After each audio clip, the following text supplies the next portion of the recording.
Presumo que o Advento toda a gente sabe o que é. É um tempo litúrgico e espiritual, toda a gente sabe, que por norma começa ou em finais de novembro ou em princípios de dezembro, normalmente em finais de novembro, e vai até à beirinha do Natal.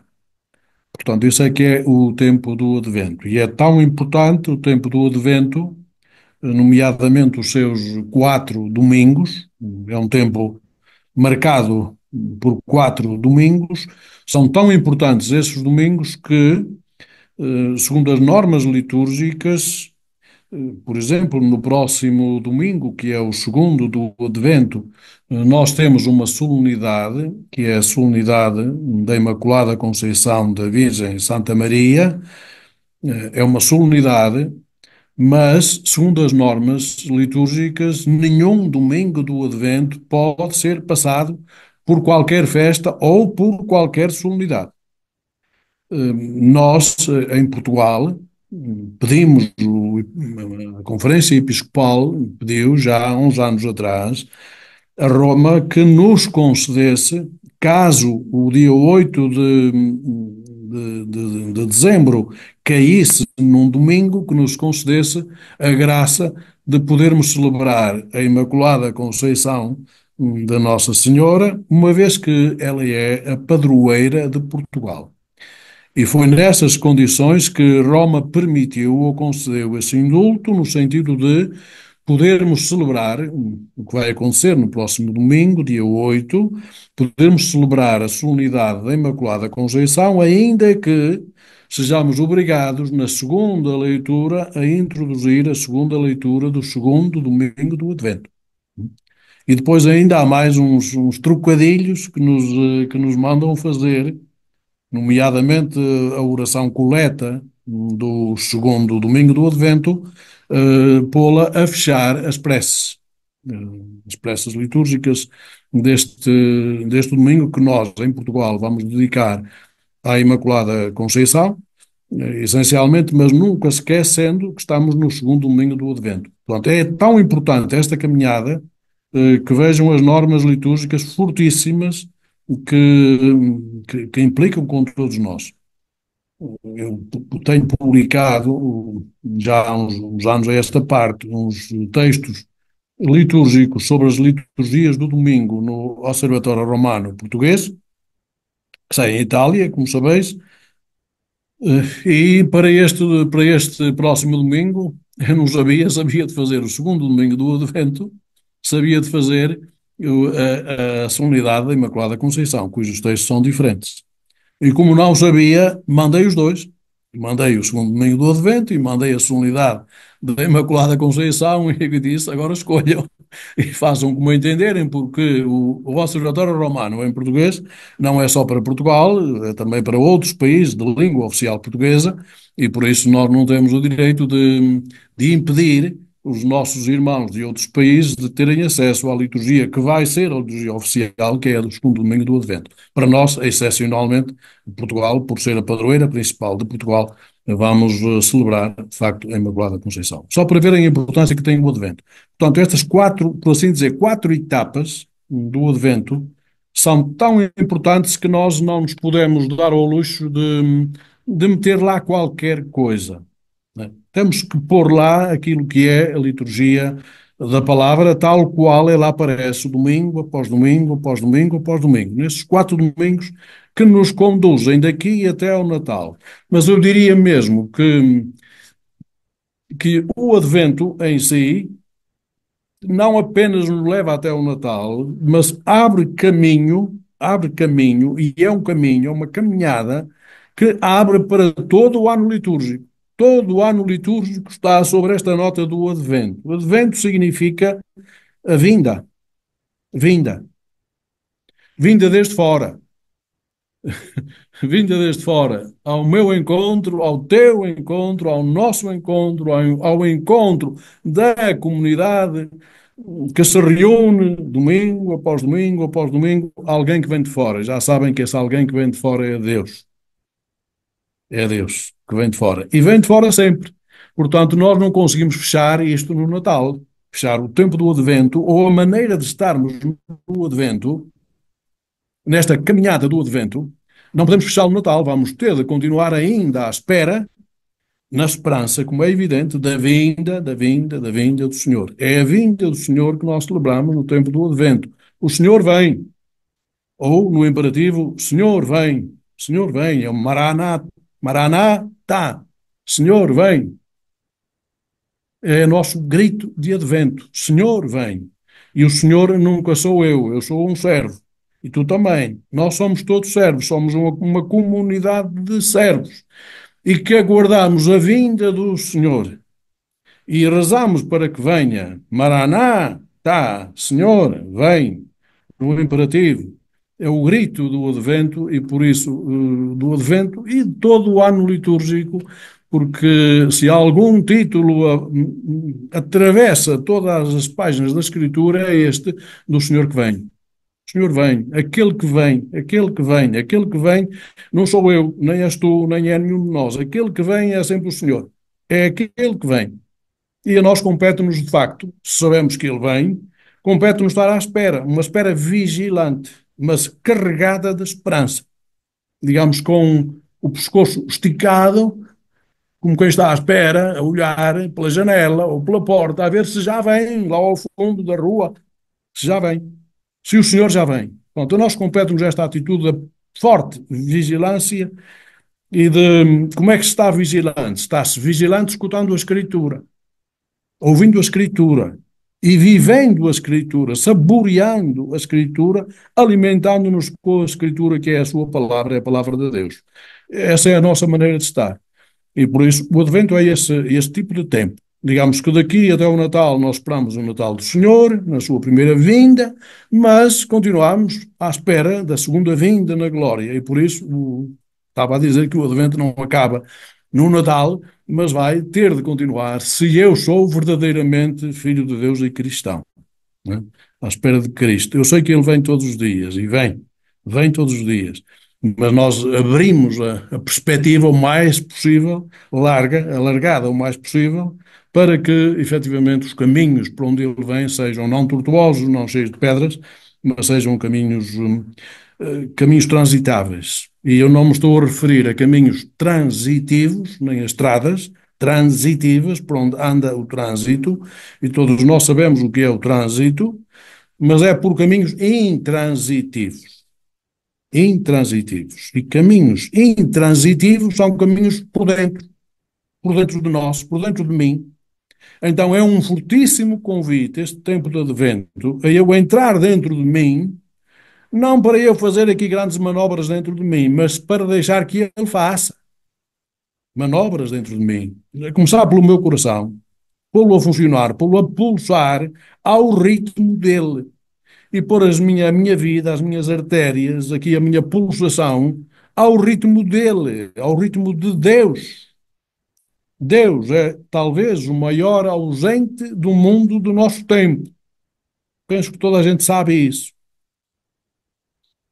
E não nos compete falar muito disso. Não nos compete falar da ausência de Deus no nosso mundo, porque nós fechamos as portas de fora e de dentro, sobretudo as portas de dentro, isto é, do nosso coração, da nossa mente, da nossa vontade, da nossa inteligência. Fechamos as portas e, portanto, ele não pode entrar, porque ele respeita a minha liberdade e, portanto, não me pode empurrar. Mas é este tempo novo, aberto a uma vinda que é dele que nós celebramos no Advento. E por isso, penso que foi por isso que vocês escolheram o Isaías. Eh, Isaías é um profeta longo, difícil de ler de empreitada, ainda que eu acho que é de um espanto feliz, de uma imensa felicidade, atravessar o texto de Isaías, atravessá-lo todo, seguido porque tem socalcos, tem solavancos, tem tantas maravilhas, tem arvoredo, tem peripécias que não acabam nunca mais, e ditas com uma grandeza literária muito acima da média. Isaías é o texto mais poderoso do Antigo Testamento. texto poderoso. Entrando lá dentro, será difícil sair para fora. Tal é a força que este texto de Isaías tem. Não só devido à extensão, que é longo, são 66 capítulos, mas devido à sua maneira de fazer frases curtas, na primeira parte, frases curtas, mas poéticas, de uma poesia absolutamente deslumbrante, que nos obriga a dar uns tombos, uns trambolhões, para conseguirmos ser por ela afetados. Depois tem também versos longos, que já é a segunda parte de Isaías, é um verso mais longo, mas também dá uma outra serenidade, uma outra maneira de pausar a nossa entrada em Isaías. Pronto, Isaías é considerado essa figura do advento. Vocês lá saberão porque é que a escolheram, porque é que escolheram Isaías. Se calhar estão a pensar que ele entra muito nos textos do advento. Olha, em nenhum dos domingos deste ano litúrgico ele entra. Em nenhum. Não entra no primeiro, já passou, né? Entrou, foi Jeremias. No segundo vai entrar, penso que é Sofonias. No terceiro, Baruque. E no quarto é Miqueias. Portanto, não vai entrar o profeta Isaías neste ano litúrgico, nos domingos do Advento. Entra na semana. À semana nós vamos ter muito Isaías, na liturgia semanal, mas nos domingos ele não vai entrar. Não se admirem, também não pode ser sempre. Há outros profetas que também gritam com muita insistência e com muita força a vinda do Senhor. Bom, mas eu sei que escolheram seguramente Isaías, porque é aquele que fala no Emmanuel, Isaías 7,14, eis que a Virgem concebeu e dará à luz um filho, é aquele que fala muitas vezes do menino, como aqui cantaram no cântico que eu ouvi ao princípio, estava a ouvir esse cântico, que é Isaías 9, não é? Um menino nasceu para nós, um filho nos foi dado, eh, e repete depois no capítulo 11. Portanto, esta primeira metade de Isaías é fortíssima, a falar desses meninos, do Emanuel, são os dois filhos de Isaías. Também tem o seu nome, que é esquisito, não vou aqui agora dizer, mas está cheio de nascimentos, está cheio de alegria, está cheio de vindas, de coisas novas, está a explodir de poesia, um texto absolutamente deslumbrante, e depois tem uma segunda metade que não já não falará tanto disso, mas falará mais de uma imensa procissão que segue para Jerusalém. Será Jerusalém, por assim dizer, o polo que vai aglutinar depois não apenas o povo de Israel, mas todas as nações. Todas as nações caminham processionalmente, cheias de alegria, para Jerusalém, cidade-mãe. Cidade-mãe. Pronto, notem também que nós temos Maria, nossa mãe, e Maria aparece muitas vezes com as mesmas notas de Jerusalém, cidade-mãe, que depois é transposta no Novo Testamento para Maria, que é assim cantada, nomeadamente no Apocalipse, mas não só, em outros textos também, mulher e mãe. E, portanto, eu sei que escolheram Isaías certamente por causa disso. Haverá muitas outras notas. Não é o único profeta que se refere ao nascimento de um menino, que terá o poder sobre os ombros, um poder que não passa, não é o único, Miqueias também o faz, outros profetas também o fazem, mas juntando as duas coisas, a cidade-mãe e esta procissão de povos que caminha para lá e o menino que nasce, de facto, aí será Isaías o grande profeta, que o diz com maior amplitude e com muita força, muita força. Pronto, não é só na horizontal, é também na vertical que Isaías está repleto de uma energia, que eu diria, não experimentável ainda. Portanto, isso só é possível experimentá-la lendo, lendo e relendo e relendo o grande texto que este profeta nos oferece. Não é? Poderei depois, aqui, conforme as questões que quiserem pôr, poderei ver uma coisa ou outra, convosco uma coisa ou outra.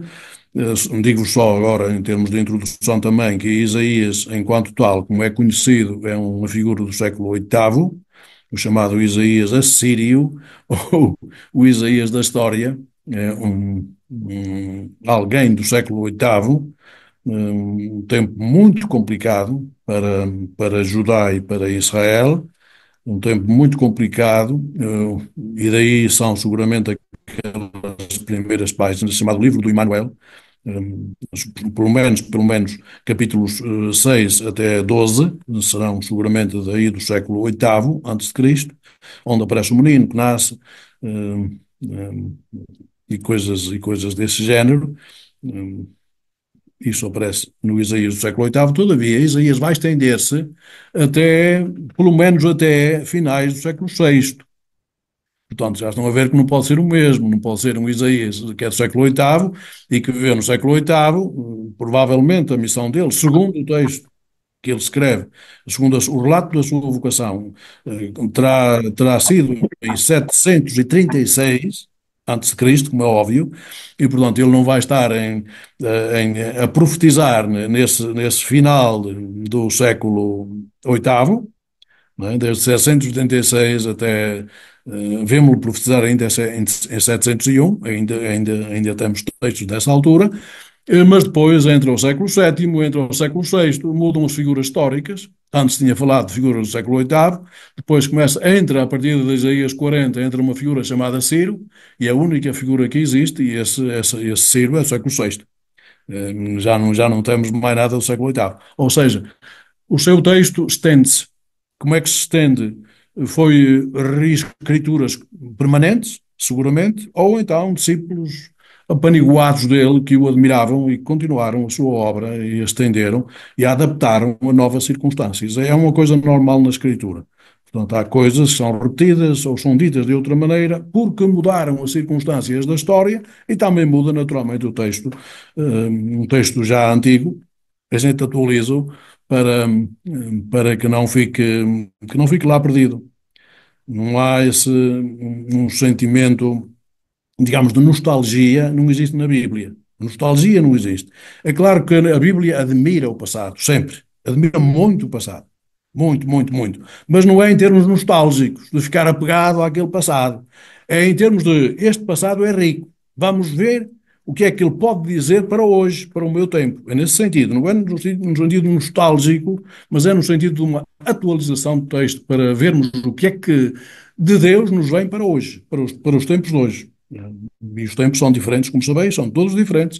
Atravessamos os séculos e vamos alterando e vendo isto pode adaptar-se para este tempo desta maneira ou daquela maneira, porque é assim que ele entra na mente, na alma, na inteligência, no coração das pessoas deste tempo. Pronto, é um profeta aberto, é um profeta que fala para mim, fala para ti, e é um profeta imenso, de uma beleza extraordinária e que atravessa imensos géneros literários, todos eles poéticos, de uma força extraordinária. Ele é o maior profeta, já o disse, mas é também o maior poeta da Bíblia. E, portanto, a sua linguagem não é uma linguagem daquelas de gente se entreter, é uma linguagem que compromete, que se intromete em nós e é difícil sair para fora de nós. É essa a força que tem Isaías. E pronto, eu só faço esta pequena introdução e deixo aberto a perguntas, porque certamente vocês têm coisas que querão saber, e se eu souber, terei todo o gosto em abordar de uma maneira mais próxima essas questões que vocês queiram abordar. Para não estar aqui eu a fazer um discurso sozinho, não é? Que não valerá muito a pena. Há uma pergunta que é a seguinte, que é como é que podemos ter a certeza de que Isaías realmente fala do nascimento de Jesus e não de outra pessoa qualquer? Isso é a primeira. E acho que podemos juntar então a uma segunda, que é se a profecia de Isaías é apenas sobre o nascimento de Jesus ou também podemos ler que é a vinda do Messias no final dos tempos. Começamos então por essa, que é interessante na sua globalidade. Quando Isaías diz, no capítulo 7º, versículo 14, quando diz perante o rei Acás, que não tinha filhos ainda, a sua esposa Abia ainda não tinha dado nenhum filho. Quando Isaías diz que a jovem, é assim que está no texto hebraico, não é a virgem será a tradução grega, que diz parthenos, mas o texto hebraico diz alma, alma é uma jovem. A jovem concebeu e dá à luz um filho, e o seu nome será Emmanuel. Como sabem, Emmanuel é conosco Deus. Portanto, alguém que vai nascer, que será uma criança, que tem esse nome significativo, altamente simbólico, Deus, conosco Deus. Isto é, nós não estamos distantes de Deus e muito menos Deus está distante de nós. Às vezes nós podemos andar distantes de Deus, mas Deus não está distante de nós. É isso que Isaías está a dizer a Acás. Mas está-lhe a dizer mais. Numa altura em que Acás abana como varas verdes, eh, como uma floresta em tempo de tempestade. É assim a poesia de Isaías. Acá está cercado por dois, a sua capital, que é Jerusalém, está cercada por dois exércitos. Da Síria, vocês conhecem, a atual Síria, onde há também problemas nesta altura, portanto vocês sabem o que é, e Israel Norte. Naquela altura havia dois reinos, isto é, aquilo que hoje é o Israel inclusivo, que tem a parte norte, que é Israel propriamente dita, e tem a parte sul, que é Judá, e com a capital em Jerusalém. Havia dois reinos, agora, como sabem, não há reinos, mas temos um território unificado, ainda que haja por lá aquelas margens palestinianas lá pelo meio, na Cisjordânia. Mas, de qualquer maneira, então, o que Isaías diz à casa é: tem calma, não tenhas medo, não te perturbes perante o cerco da cidade por dois poderosos exércitos, porque Deus está connosco. Isto é, a tua dinastia não vai abaixo. A tua dinastia vai continuar. Não tenhas medo. Não tens ainda nenhum herdeiro. É verdade que não tinha, mas já a jovem dá à luz um filho e o seu nome será Emanuel. Se ele dissesse, o filho de Acás, o filho que Abia vai dar a Acás, que vai nascer rapidamente, estamos no conflito 734 antes de Cristo, em que de facto a Síria e Israel se juntaram para, para tentarem depor Acás do trono e colocar lá outro fulano que fosse de acordo com eles, que estivesse de acordo com eles. É um pouco também o que se passa hoje na política, andamos sempre nisto. Bom, naquela altura também era assim. Acás não estava disposto a pactuar com eles e eles queriam pôr lá um rei ou um soberano que estivesse de acordo com eles, queriam depor Acás e pôr lá um filho de Tabliel que era um fulano qualquer, mas não tinha sequer ascendência davídica. Pronto, não era um filho de David. O que Isaías está a dizer à casa é que a dinastia se vai manter, que ele em breve terá um filho. Vai ser isso. Esse filho vai chamar-se Ezequias. Mas Isaías não o diz. Isaías diz que a jovem dá à luz um filho e o seu nome será Emmanuel. Emmanuel. Não diz Ezequias, porque se dissesse Ezequias, ficava preso ali, quando nascesse Ezequias, estava o assunto armado. Mas não diz o nome. Diz, o seu nome será Emmanuel, conosco Deus, conosco Deus, conosco Deus. E isso vai se manter, isto é o capítulo 7º, manter-se-á no capítulo 8º, esse nome também do Emmanuel, e depois aparece nestes poemas fantásticos em que um menino nasceu, para nós, um filho nos foi dado, essas coisas lindíssimas que vemos no capítulo 9 e que vemos no capítulo 11 de Isaías. Não podemos dizer, de nenhuma maneira, que Isaías está a ver o nascimento de Jesus, 8 séculos depois. Não está a ver Jesus. Mas o que ele está a abrir é o tempo, a uma nova carga de esperança.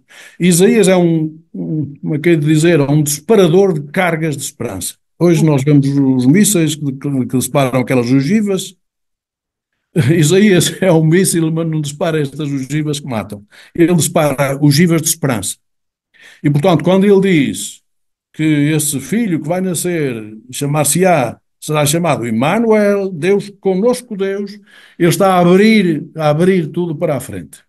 A abrir que pode ser Ezequias, mas pode ser outro que venha a seguir, da sua descendência, nunca se esgota. De tal maneira que Mateus, no seu Evangelho, penso que no versículo 23 do primeiro capítulo, tem razão, quando nasce Jesus, ele cita este versículo de Isaías 7:14 para dizer que se cumpriu aquilo que o profeta tinha anunciado, que a Virgem, agora ele diz, Mateus diz, Virgem, sem hesitações, a Virgem concebeu e deu à luz um filho e põe-lhe o nome de Jesus, de Emmanuel. Deus connosco, connosco Deus. Portanto, a esperança, este tipo de esperança é inesgotável. E de facto, nós podemos dizer que Isaías não viu, claro que não viu, 8 séculos depois do nascimento de Jesus, não está a ver, mas está a ver que a carga de esperança que vem de Deus, desse Emmanuel, conosco Deus, não se esgota na geração que vem aí a seguir, nem daqui a não sei quantas gerações. Há de abrir-se de tal maneira que um dia se poderá dizer: está aqui o cumprimento daquela promessa de Isaías. Toda a profecia é assim, todos os profetas são assim. Abrem sempre o jogo o mais possível para encher o nosso mundo e o nosso coração de uma esperança inabalável. E, portanto, vamos ter de estar sempre à espera. E como nós hoje, Jesus nasceu em Belém, nós podemos dizer, a profecia de Isaías cumpriu-se no nascimento de Jesus. Mas eu ainda há pouco vos disse que nós continuamos à espera de que venha o Jesus na sua glória, o Filho de Deus na sua glória. Ainda continuamos à espera. Portanto, os nossos irmãos judeus ainda estão à espera de que o Messias nasça. Para nós, já nasceu, não é? Em Jesus. Mas continuamos à espera de que Ele venha na sua glória para nos abrir todas as portas também do céu, para nos abrir tudo que há para abrir e que os nossos olhos não veem facilmente, não é? Nós temos os olhos muito turvos. Ainda hoje devem ter, hoje certamente não foram à missa, não tinham tempo para isso, mas ainda hoje, no pequeno Apocalipse de Isaías, capítulos 26, 27, vinha lá uma expressão lindíssima, em que Isaías diz que Deus vai retirar o véu de cima da realidade. Isto é, por assim dizer, a realidade, as coisas reais, a autêntica realidade está coberta com um véu. E, portanto, o que é que nós vemos? Nós vemos o véu. É preciso que o véu seja desvelado. Desvelar significa retirar o véu com cuidadinho, com muito cuidado. Vamos retirar o véu, mas a realidade já lá está. Nós só tiramos o véu e vemos, talvez com muito espanto, vemos a realidade. E é assim que nós um dia também veremos face a face de Deus. Agora vemos tudo do lado. Os que quiserem, como diz São Paulo, agora vemos como num espelho embaciado. Embaciado. Portanto, não vemos grande coisa. Vemos, temos esperança e vemos as coisas, mas vemos-las como num espelho embaciado. Chegará a altura em que veremos com clareza, face a face, sem nada embaciado e sem nenhum véu. Pronto. Isaías é esse fulano que abre as portas todas, que abre as janelas todas, que deixa entrar o ar e que nos põe absolutamente, eu diria, boquiabertos e espantados, mas com os olhos fechados, porque temos que olhar para dentro, faz-nos olhar para dentro de nós, para, para descobrirmos essa maravilha que é Deus a nascer na minha vida, na tua vida, na vida das comunidades cristãs. Cristãs hoje, para nós, mas também já nascia. A esperança de Israel vai se avolumando, é como uma bola de neve. Pronto, e se quiserem Isaías também é isso. É como uma bola de neve que vai rolando, vai aumentando, aumentando, aumentando, aumentando cada vez mais. Até que um dia se vê o resultado. Há uma questão que é, a primeira é que Isaías promete um mundo de paz e justiça e o porquê destas profecias parecerem tão distante do que estamos a viver agora. E a segunda, como é que o profeta Isaías nos pode inspirar, sobretudo aos jovens, a viver o Advento e a ter uma vida de esperança, sobretudo num contexto de futuro incerto. Sim, um digamos, dos termos-chave de Isaías, de facto é isso, é a alegria. A alegria é a esperança, é a paz, é a justiça. Basta ler outra vez os poemas do, que há pouco estavam a cantar, que é Isaías capítulo 9, esse menino que nasce para nós, aquelas fases que são de guerra, e as roupas manchadas de sangue são atiradas, vão ser retiradas e as pessoas vão aparecer num mundo pacífico, num mundo de paz, em que aquilo que nós verdadeiramente vamos começar a sentir vai ser a paz. Por isso, sei lá, Isaías não o diz de todo, mas Miqueias vai dizê-lo, que isso depois vai ser transformado. E Isaías também o diz, eh, lá mais para a frente, que as espadas e as armas vão ser transformadas em enxadas e relhas de arado. Ou seja, vamos passar da guerra para a lavoura, para nos dizer o mundo de paz. E Miqueias depois diz que cada um vai estar deitado tranquilamente debaixo da sua figueira e debaixo da sua videira, o que implica um mundo pacífico, um mundo de paz, em que não temos que andar a pegar em armas, nem temos de estar preocupados.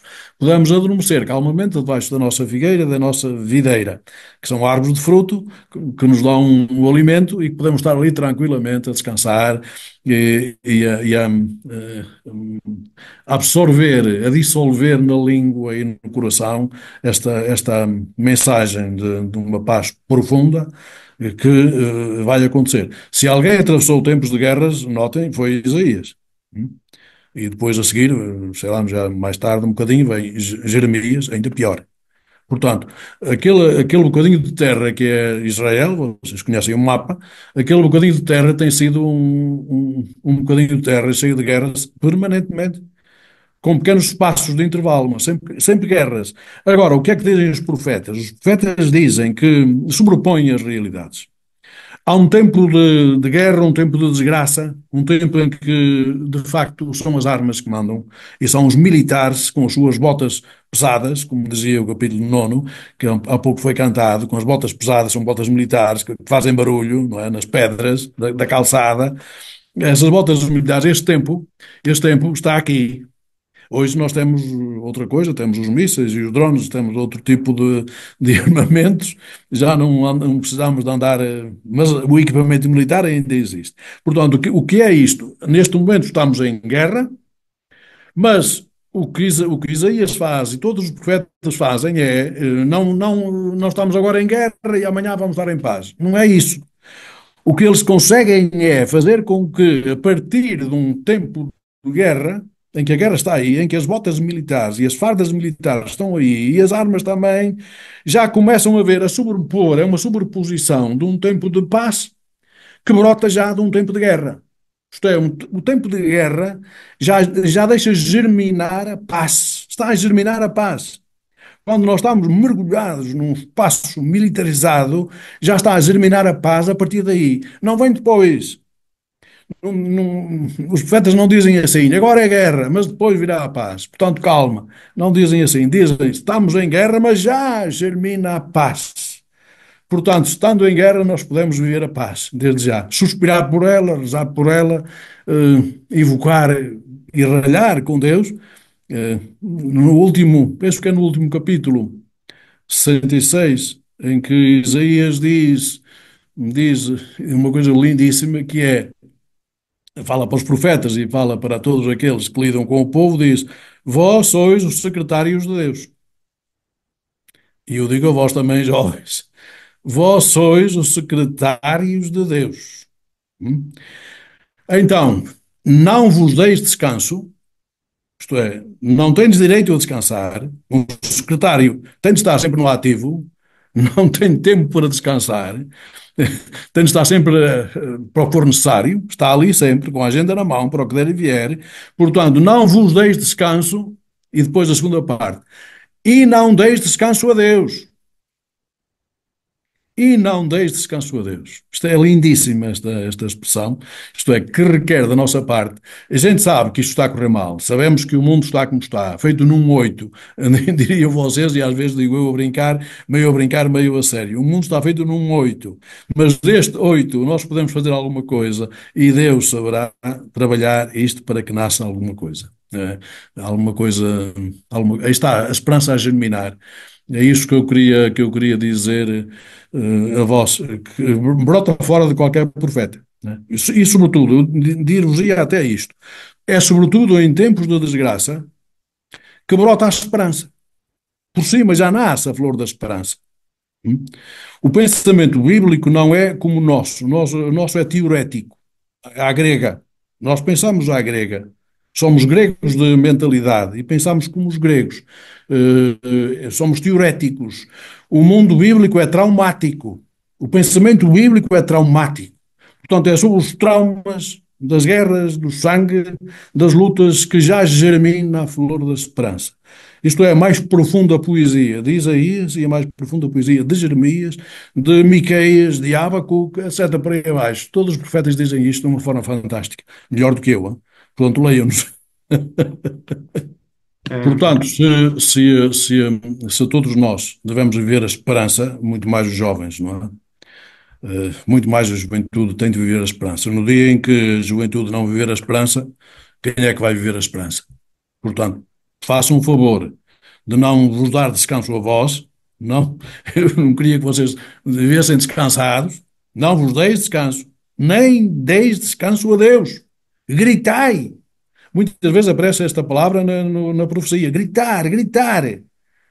E sabeis que gritar implica que eu pego na minha energia toda e grite.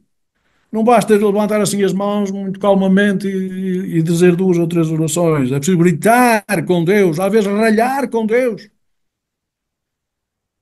discutir com Deus, não voltar atrás. Nunca sigam aquele episódio abraâmico de Abraão, que começou a discutir com Deus, e se lá na cidade de Sodoma houver 40 justos, talvez não haja, e souber 35, talvez não, souber 30, talvez não, souber 20, que se calhar também não, souber 10, também não, e desistiu. Foi-se embora. Foi-se embora, ele não lutou até ao fim. Ele devia ter lutado até ao fim, e vós também. E eu também. Só faz sentido uma luta até ao fim. Por isso é que Jesus, nos sumários que faz no Novo Testamento, diz que todos os profetas morreram assassinados, mas cheios de esperança, vasos de esperança. Morreram assassinados por quê? Porque apontaram o dedo a este tipo de mundo militarizado e apontaram por quê? Porque estavam carregados de esperança. Carregados de esperança. E tinham pouco medo das balas que não havia naquela altura, mas das armas que andavam em vigor naquela altura. Nós, às vezes, não é que tenhamos medo das balas ou deixemos de ter, mas não somos capazes de expressar a nossa, a nossa, a nossa fé. Não expressamos, temos receio, ficamos envergonhados. O que é que vão dizer ali os meus colegas que me conhecem, são da minha idade, andamos lá na mesma escola, na mesma universidade. Quando eles souberem que eu vou à igreja, o que é que vão dizer de mim? Amigos, tenham coragem, energia e capacidade de enfrentar as situações difíceis que este mundo tem. Eu diria que aqui do nosso lado, nós não vivemos tanto situações militarizadas ou situações de guerra. Vivemos situações de astenia e de indiferença, de insensibilidade. Andamos todos muito medicados, desculpa a expressão, muito medicados de tal maneira que nem reagimos face a este mundo em que nós estamos. Não, não é um mundo militarizado, é um mundo demasiado tranquilo, ensonado, e a gente deixa-se andar nesse sono. Já agora, uma expressão lindíssima também de Isaías, penso que é do capítulo, se eu não erro, 56, em que Isaías olha para o mundo do seu tempo, para aquele mundo também em que ele estava a viver. Isaías ou aqueles que vêm depois dele, mas que pegam nele e usam aquelas cargas de esperança para lançar aquele mundo, aquele tipo de mundo, e diz que há por aí muita gente que parecem cães mudos, que nem sabem ladrar. Cães mudos, bêbados, deitados à beira da estrada e nem sabem ladrar. Oh, isto é uma vergonha. Mas isto é que é a linguagem do profeta. Fortíssima, não é? E aponta o dedo àquelas gerações, que são várias, e à nossas que quiseres. Nós também passamos cães mudos, bêbados e ensonados à beira das estradas, adormecidos, e que não reagimos, não gritamos, não, não fazemos nada, apenas estamos bêbados e adormecidos, anestesiados e medicados. E para isso, andamos todos muito medicados. Temos de ter cuidado com os médicos, não é? E também com os enfermeiros. Infelizmente somos isso, não devíamos ser, porque é por isso que Isaías aponta o dedo. Nós precisamos aqui de muitos Isaías e eu desde já vos convido a todos, esta juventude toda, a fazermos de Isaías, né? E a acordarmos este mundo. Não sabem as cargas explosivas que têm dentro. Esta juventude tem cargas explosivas dentro, tem que ter. E então, não os deixem arrebentar lá por dentro. Ponham-nos cá para fora, apontem o dedo a esta sociedade adormecida e ensonada e façam, e façam acontecer alguma coisa, que é uma palavrinha que acontece, que aparece muito nos profetas. E aconteceu, e aconteceu, e aconteceu, e aconteceu. Aconteceu a palavra de Deus sobre Isaías, aconteceu a palavra de Deus sobre Jeremias, e é um desastre. Não é? Quando cai a palavra de Deus sobre algum profeta, o profeta não é senão não digo, não é um boneco, mas é alguém que fica completamente tomado pela palavra de Deus e tem de a pôr cá fora. Não pode guardá-la para si, tem de a pôr cá fora. O que eu quero, o que eu queria era que esta juventude toda pusesse cá fora estas cargas explosivas da palavra de Deus. Primeiro temos que as ler, temos que as meditar, temos que as saborear. E nós não fazemos muito isso. Devo dizer que pouca gente lê a Escritura. Pouca gente lê. Eu diria que cada vez lemos menos a Escritura. Cada vez lemos menos. E então, é o nosso alimento, notem que é a palavra de Deus. E portanto, se eu me alimento com a palavra de Deus, eu tenho coragem, energia, força suficiente para a dizer. Se eu me alimento com outras coisas banais, fico à beira da estrada, ensonado, como, como os cães mudos e bêbados, e, e não faço nada, cruzo os braços e pouco depois adormeço. Isto não é para vocês. Vocês têm que reagir face a isto. Por acaso temos algumas perguntas que penso que implica que tenha que se ler o livro de Isaías. Porque a primeira pergunta é como é que Isaías terá recebido as profecias? E se o livro refere isso? E se é verdade que Isaías é o profeta que prevê os sofrimentos de Jesus? Eu gostaria que retirassem todas essas previsões. Isto é o Nostradamus e companhia. Um profeta não é um pré-feta. Isto é, um profeta não é um pré-feta. Isto é, não é aquele que prevê ou que diz antes do tempo. Isto é, um profeta não é aquele que diz hoje o que vai acontecer daqui a um mês ou daqui a um ano ou daqui a 50 anos. Isso não é um profeta. Um profeta, como a palavra diz, este pró é em vez de. E o feta é de femi, dizer, é aquele que diz em vez de Deus. Diz em vez, é aquele que diz em vez de Deus. Não é aquele que prevê. Não tem que prever coisa nenhuma. Ele tem que dizer hoje, a esta sociedade, hoje, tem que atirar a palavra de Deus para esta sociedade de hoje. É esta sociedade de hoje. E a geração que lhe vem a seguir, e as gerações que vêm a seguir, e outras e outras e outras, que incendiadas desde hoje com este fogo da palavra de Deus, vão gerar uma esperança enorme. Mas temos que começar hoje. Sim, sim, eles não preveem lá o que vai acontecer à frente, não são adivinhos, nem bruxos. O profeta vive mergulhado na palavra de Deus, fala em vez de Deus, este pró, é em vez de Deus, e também é diante de pró, femi, é dizer diante das pessoas, não é fugir das pessoas. O profeta é o que diz diante das pessoas, em vez de Deus, o que tem que dizer. Isto é, só aquilo que Deus lhe manda dizer. Também não pode inventar. O profeta não imita opiniões, nem passa ideias dele. O profeta recebe a palavra de Deus, recebe-a, e quando a recebe, o tal acontecimento é como levar com uma pedrada na cabeça. A palavra de Deus cai como uma pedra na cabeça do profeta. O profeta não fica anestesiado, mas fica marcado por esse choque com a palavra de Deus e depois tem que a disparar de toda a maneira efetiva. Isso aqui é um profeta. Não vejo um profeta como um pré-feta que prevê e que diz: olha, amanhã vai acontecer isto. Eh, se isto fosse verdade, valia a pena hoje ser profeta porque ganhava autoria e o Euromilhões todas as semanas. Não tem nada a ver com essa adivinhação que anda muito em voga por aí, que as pessoas pensam que há uns cartomantes e mais não sei o quê, que se conseguem adivinhar o futuro. Os profetas falam contra isso. Não é? falam muito contra os necromantes, são aqueles que consultam os mortos para, para saber o que é que vai acontecer acerca dos vivos, consultam os cartomantes e consultam, são condenados forte e feio. Quando fazem isso, são falsos profetas que dizem é o que lhes interessa, que é proveito deles, esses são chamados falsos profetas.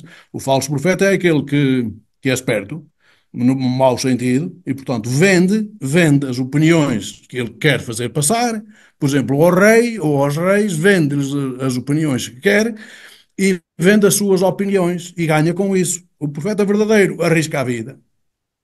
Arrisca a vida porque diz aquilo que Deus lhe manda dizer e não diz aquilo que acha que é mais lucrativo. Toda a gente sabe que há coisas que se lucram em dizer, ainda que não sejam verdade. O profeta nunca faz isso. O profeta diz a verdade. E é por aí que se vai lá. É pela É pela verdade, é verdade. pela justiça, é pela alegria, é pela paz, pela esperança, é por aí.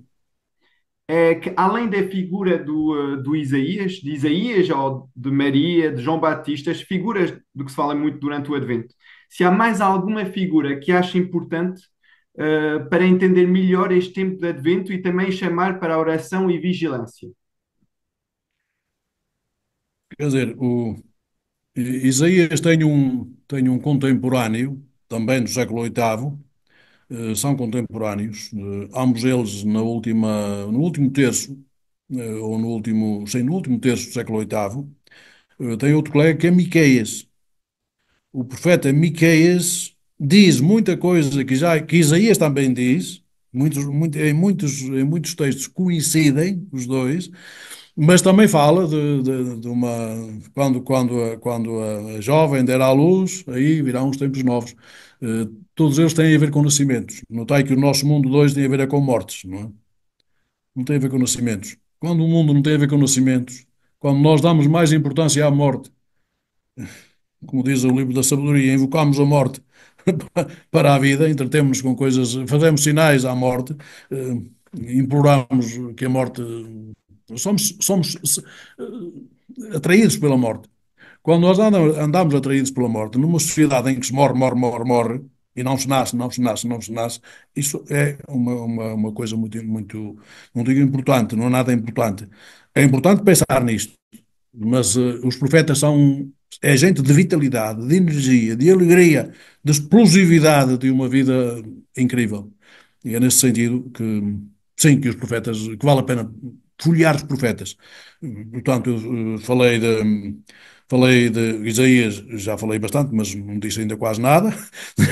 Miqueias é um seu contemporâneo que o segue e que fala na mesma. De resto, o nascimento de Jesus em Belém é ele que o diz enquanto tal, né? Notem que os sábios da corte de Herodes o Grande, quando venham os três magos do Oriente e vão lá perguntar onde é que vai nascer o rei dos judeus e tal, e Herodes consulta os seus sábios e eles folheiam os alfarrábios que tinham à mão e dizem: é de Belém, porque está escrito no profeta tal, que é Miqueias capítulo 5, que de Belém nascerá. Ele não diz um rei, porque naquela altura os reis estavam desqualificados.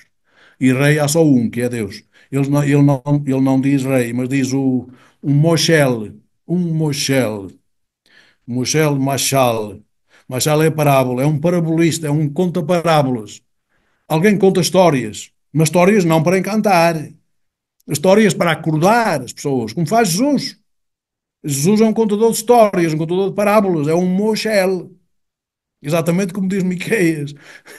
Jesus é isso. Normalmente Jesus aponta o dedo, de vez em quando aponta o dedo, a sério, como sabem, não brinca em serviço, aponta o dedo àqueles adormecimentos que há no seu tempo, àqueles fulanos que também vivem mais de injustiças do que de outra coisa, aponta-lhes o dedo. Mas quando se trata de instruir as pessoas, ele conta histórias, parábolas. Parábolas, são as parábolas. Bom, isso é um Mochel que governa não com a força das armas, não com a força sequer da razão, que também é uma força, mas com a força de uma palavra aberta, que deixa sementes no coração das pessoas e as pessoas ficam a matutar, a pensar. Os profetas fazem pensar, necessariamente. se o Advento é um momento tão importante no ano litúrgico, e se todo o ano está sob esta nota do Advento, porque é que parece que a Igreja valoriza e os fiéis vivem de uma forma mais forte, mais intensa, o tempo quaresmal? A Quaresma e o Advento estão, digamos, ela por ela. Ela por ela, são um abre para o Natal, embora abra para o ano litúrgico inteiro, é a vantagem que tem o Advento. A Quaresma já aparece no meio do ano litúrgico, não é? Abre para a Páscoa, mas já aparece no meio do ano litúrgico. O Advento é exatamente o princípio do ano litúrgico. E tudo aquilo que na Bíblia é princípio é muito importante, porque dá notas. Quando a gente faz uma introdução a um livro, nessa introdução praticamente está tudo aquilo que vem a seguir no livro. Quem ler a introdução fica a saber que depois pode ver ou ler em mais pormenor capítulos que estão lá dentro e que vão falar daquilo, daquilo, daquilo, daquilo. O Advento é uma introdução, é uma entrada, uma porta de entrada, para Deus que vem visitar-me e para mim que tenho que o acolher. Mas não é só durante o tempo do Advento, é durante o ano litúrgico inteiro e durante todos os anos litúrgicos. É isso que é o Advento. Portanto, não é mais importante que a Quaresma, nem menos importante. Nenhum tempo é mais importante do que os outros. Todos os tempos têm as suas notas típicas. Digamos que a Quaresma tem a ver muito com a penitência, com a gente tomar nota de que temos que mudar a nossa vida. É um pouco isso, mas isto tudo também já está no Advento. O Advento também nos obriga a mudar a nossa vida se nós estivermos para aí virados e estivermos atentos àquilo que vem ter connosco, que é a palavra de Deus. E o próprio Deus na sua palavra. Deus vem na sua palavra ter comigo e contigo. A Quaresma tem aquelas notazinhas mais quaresmais, portanto, típicas de uma mudança de vida intensa, porque vem aí a Páscoa de Jesus, também vem, é outra vez Jesus que vem, na sua Páscoa, que vem ao nosso encontro, e portanto eu diria que não valorizaria demais um tempo na balança para eles ficarem muito desequilibrados. Se quiserem que eu vos diga qual é o tempo que eu valorizo mais, vocês vão ficar um bocado admirados. O tempo que eu valorizo mais é o tempo ferial. É o tempo em que o primeiro domingo comum, segundo domingo comum, terceiro domingo comum, quarto domingo comum, quinto domingo do tempo comum, são os domingos do tempo comum. São esses que eu valorizo mais. Sabem porquê? Talvez não. É porque aí nós estamos a ler um evangelho quase de forma seguida. Nós chamamos lécio contínua, quase leitura contínua. Isto é, lemos um episódio, sei lá, este ano entramos em Lucas. Agora estamos no Advento, salda-se um bocado. Mas quando começar o tempo ferial, isto é, quando começar o primeiro domingo comum, o segundo domingo comum, o terceiro domingo comum, vão reparar que um episódio lido no domingo anterior normalmente segue-se uma página próxima. Claro que não é possível ler nos domingos que nós temos o Evangelho de Lucas todo. Não é possível. Mas lemos os episódios fundamentais, seguidos. Seguidos. De tal maneira que é esse tempo que eu valorizo, porque um evangelho deve ler-se contínuo, seguido, seguido. E é o tempo ferial, o tempo comum, dá-nos essa chance de nós podermos pegar nos passos de Jesus e de o seguirmos permanentemente. Enquanto que os tempos que as pessoas chamam fortes, que é o Advento e a Quaresma, são os tempos fortes. Eu acho que salta-se muito, nada é seguido. E por isso eu valorizo muito mais, para vos ser franco, o tempo comum, porque aí nós podemos ver, oh, Jesus agora está a fazer isto e a dizer isto, mas no próximo em que é que vai dizer? Vai ser na sequência, é o seguimento. Podemos tomar conta do Evangelho. Se estivermos atentos e se frequentarmos sempre a liturgia dominical, praticamente conseguimos seguir num ano um evangelho quase de forma seguida. E depois, então, se tivermos mais cuidado ainda e em casa formos ver os intervalos, porque tem a haver passagens que passem à frente, não é possível lê-lo todo, ficamos com uma noção muito mais correta daquilo que é a integralidade das palavras de Jesus, de forma, e das palavras e das ações seguidas de Jesus. Pronto, este é o tempo que eu valorizo mais, para vos ser sincero. Ia pedir um conselho ao Dom António. Qual seria para um jovem de qualquer idade, até aos 100 anos, o conselho? assim para viver este advento de uma forma fantástica, além, claro, de seguir a caminhada do advento dos convívas de Lamego. Algo, umas pistas, uns conselhos para nos ajudar.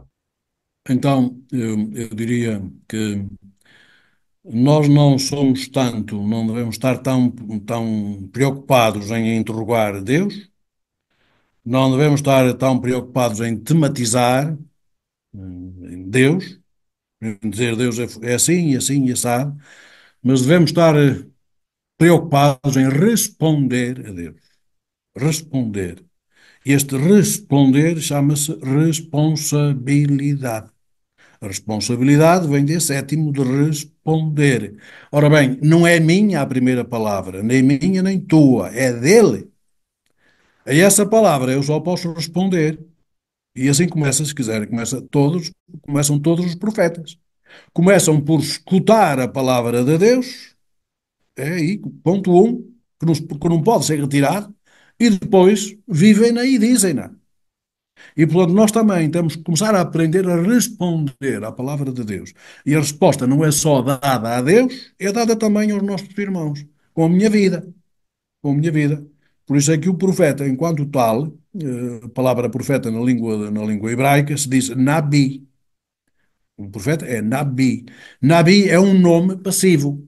Nós não temos em português, temos só verbos passivos. Mas na língua hebraica também há nomes passivos, chamados katil. O nome passivo de todos esses que é em AI, como o Nabi ou como o Nagid. O Nagid é um chefe. Vocês vão dizer, mas o chefe pode lá ser passivo? Pode e deve, porque deve primeiro preocupar-se com a palavra de Deus e depois guiar o mundo segundo a palavra de Deus. É assim que diz a Bíblia. Portanto, tem muitos nomes passivos, mas o Nabi é um termo passivo. É aquele que está à espera, vem a palavra de Deus, e se quiserem, quando dizem que o advento é um tempo de espera, é ativa, nesse sentido, ativa e passiva, nesse sentido de que eu espero que a palavra de Deus esbarre em mim, me atropele, literalmente me atropele, para eu a viver e para depois a disparar. A disparar. É um pouco isso que é o conselho que eu deixaria a gente jovem de qualquer idade. Começar por mim, também a digo a mim tantas vezes, e é isso que devo fazer, responder. Na lógica que depois alguns, mesmo filósofos do nosso tempo, vão dizendo que o bom dia precede o cogito. Cogito ergo sum. Sou eu a pensar para mim. Eu penso, logo existo. O mundo está todo assente em mim, mas não está. O bom dia, isto é, quando eu ouço o bom dia de alguém que passa por mim e diz bom dia, eu tenho de responder, devo responder bom dia. Esta resposta é importantíssima. É isto que nós devemos assumir hoje face ao mundo em que estamos. Responder a este mundo e responder a Deus. É o primeiro ponto. Responder a Deus, porque Deus fala. Ok? Deus fala. Às vezes a gente manda ao calar. Está calado, não me chateias, não tenho mais que fazer, agora não estou para aí virado. Nós mandamos ao calar muitas vezes, mas devemos efetivamente, em todo o tempo, deixar que a palavra de Deus venha às enxurradas ao meu encontro, tome conta de mim, motive a minha vida, a ponha a funcionar e eu possa dizer depois aos meus irmãos, com toda a energia, com toda a capacidade, com toda a alegria e com toda a minha energia. Isso é o que eu tenho que fazer. Inteligência também. Temos de ser inteligentes naquilo que estamos a fazer. Mas é assim que se vive a vida toda. A vida toda, notai, não é só sequer o tempo do advento. Isto é a vida inteira. A vida inteira. Vinícius de Moraes tem uns versos pequeninos que às vezes cito de memória quando me lembro. Deixa ver se eu os lembro, mas tem uns versos que dizem assim: a coisa mais divina que há no mundo, vou repetir, a coisa mais divina que há no mundo é viver cada segundo como nunca mais. E notem que isto é verdade. Isto é, o segundo que estamos agora aqui a viver, já não vivemos daqui a um bocado. É agora. Portanto, é agora que eu tenho de empenhar a minha vida toda. Então, agora, agora, agora. Não esperar para daqui a um ano, para daqui a não sei quanto, porque agora tenho outros trabalhos, agora tenho lá a universidade, tenho uns trabalhos para fazer. Sim, posso fazer os trabalhos que tenho para fazer e posso encher-me da palavra de Deus e posso a disparar. Sempre. Não é preciso gastar tempo nisto. É preciso é gastar alegria, energia e amor. É isto que eu deixo a esta juventude. Então, pedimos a sua bênção. E aí agradecemos. Agradecemos e vamos tentar ser bons secretários de Deus neste tempo de Advento. Ok, isso é importante. Não dar descanso, ninguém se dê descanso a si mesmo, nem dar descanso a Deus. Ok? Sempre atentos. Então a bênção de Deus para todos vós não é a minha, eu não vou dar a bênção é de Deus. Às vezes a gente pega nas nossas mãos e olha para elas e eu normalmente até estremeço quando tenho de dar a bênção em nome de Deus, porque as minhas mãos passam a ser as mãos de Deus, ok? E isto faz-me estremecer um bocadinho, mas é aquilo que eu vos disse. Se nós não estremecermos com a palavra de Deus e com as ações de Deus, também não se passa nada em nós. Tem que se passar alguma coisa. Então, o Senhor esteja convosco. Ele está no meio de nós. Bendito seja o nome do Senhor, agora e para sempre. O nosso auxílio vem do Senhor, que fez o céu e a terra.